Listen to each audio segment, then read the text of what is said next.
Assalamualaikum warahmatullahi wabarakatuh. Perkenalkan, kami dari kelompok 2 dengan anggota saya sendiri, Anissa Riani, NIM 2011150048, dan teman Saya Ratu Nabila Sifa, NIM 2011150047.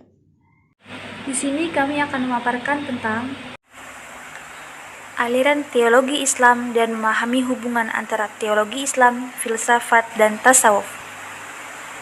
Sebelum kita masuk kepada pembahasan aliran teologi Islam dan hubungannya dengan tasawuf dan filsafat, terlebih dahulu kita harus tahu apa itu teologi Islam. Teologi Islam adalah ilmu yang membahas tentang tauhid, sedangkan tauhid sama dengan akidah itu sendiri. Ilmu ini tumbuh di dalam Islam sebagaimana agama-agama yang lain sebelumnya, karena beberapa faktor yang menyebabkan pertumbuhannya, kemudian berkembang dari waktu ke waktu dalam sejarah Islam. Ilmu ini tidak tumbuh langsung menjadi sempurna, melainkan keadaannya seperti keadaan ilmu-ilmu Islam yang lain, yang pada mulanya terbatas ruang lingkup pembahasannya, kemudian meluas dan berkembang sedikit demi sedikit. Dalam hal ini, ia mengikuti hukum pertumbuhan dan perkembangan dan terpengaruh oleh beberapa faktor yang mempengaruhi pertumbuhan dan perkembangannya, sehingga menjadi sempurna seperti apa yang diketahui dewasa ini. Di antara faktor-faktor itu, ada yang berkaitan dengan Al-Quran dan hadis-hadis Rasulullah SAW. Ada yang berkaitan dengan orang-orang yang masuk Islam yang berasal dari bangsa-bangsa yang berbeda intelektualitas, kebudayaan, serta ada pula yang berkaitan dengan filsafat Yunani dan lain-lainnya yang ditransfer ke dalam Islam. Selanjutnya adalah aliran-aliran dalam teologi Islam.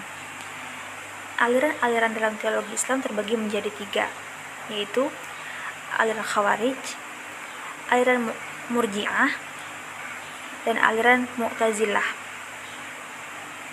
Yang akan kita bahas pertama adalah aliran Khawarij. Aliran Khawarij memiliki keyakinan bahwa jika seorang tidak berhasil membuktikan imannya dalam bentuk menghindari dari perbuatan dosa, maka dapat diterapkan hukum kafir dan dapat dibunuh. Jika dikaji dari metodologi berpikir, pendirian ini berpangkal pada keutuhan mutlak antara unsur-unsur iman yang terdiri dari pembenaran dalam hati dengan realisasinya dalam perbuatan konkret. Keutuhan mutlak yang dituntut oleh Khawarij antara iman dalam hati dengan berperilaku praktis sudah barang pasti membawa pada konsekuensi bahwa pembunuh adalah orang yang tidak memiliki iman dalam hati, atau dengan kata lain kafir. Di sini jelas terdapat potensi keberagaman yang positif, meskipun cenderung tanpa kompromi. Yang selanjutnya adalah aliran Murji'ah. Murji'ah bagi kelompok ini ialah orang Islam yang berdosa besar masih tetap beriman. Dalam hal ini, Imam Abu Hanifah memberi definisi iman sebagai berikut. Iman adalah pengakuan dan pengetahuan tentang Tuhan, Rasul-Rasulnya, dan tentang semua apa yang datang dari Tuhan dalam keseluruhan dan tidak dalam perincian. Iman tidak mempunyai sifat bertambah atau berkurang, dan tidak ada perbedaan antara manusia dalam hal iman. Dan yang terakhir adalah aliran Mu'tazilah. Aliran ini pada dasarnya ialah esensial berpikir yang terdiri dari 3 komponen. Pertama adalah pengakuan bahwa masing-masing lapisan realitas memiliki logika berpikir yang sesuai dengan kodrat sendiri. Kedua adalah pengakuan bahwa kebenaran dari lapisan lain dapat diterima melalui keyakinan atas dasar otoritas atau berpikir, dan unsur ketiga adalah pengakuan bahwa lapisan realitas tersebut merupakan kesatuan dasar Tuhan yang diterima dalam Islam. Jadi, aliran ini tidak menetapkan hukum kafir bagi pelaku dosa besar. Demikianlah, perselisihan ini menjadi perselisihan keagamaan setelah pada mulanya merupakan perselisihan politik, sehingga menjadi salah satu pembahasan ilmu tauhid yang penting. Sebagaimana masalah jabatan khalifah juga menjadi bidang kajian ilmu ini, meskipun lebih tepat untuk di bab ilmu fikih karena menyangkut hukum amaliyah, bukan masalah keyakinan. Yang selanjutnya adalah pembahasan tentang hubungan teologi Islam dan tasawuf. Teologi Islam dan tasawuf memiliki hubungan yang erat, yaitu sebagai pemberi wawasan spiritual dalam pemahaman kalam.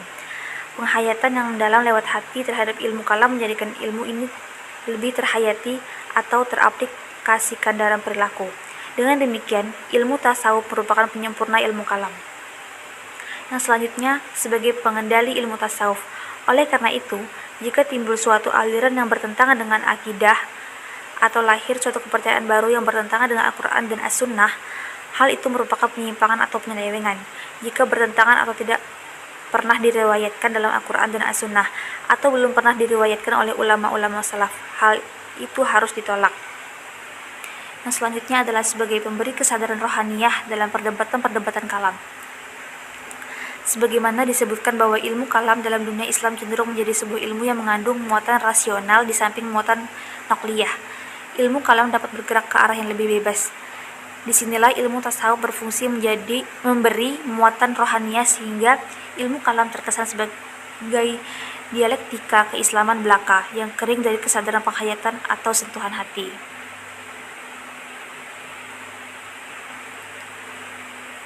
Yang selanjutnya hubungan antara teologi Islam dan filsafat.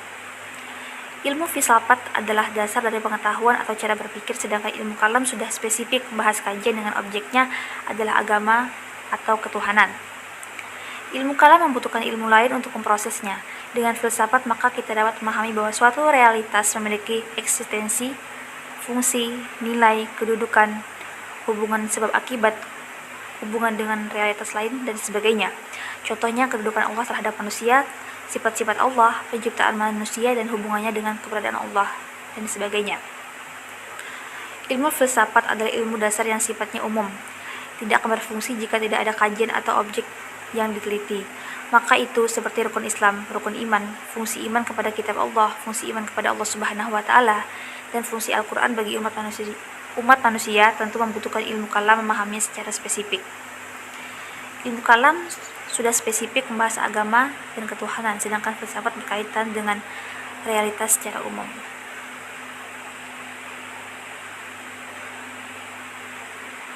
Sekian yang dapat kami paparkan. Semoga apa yang kami sampaikan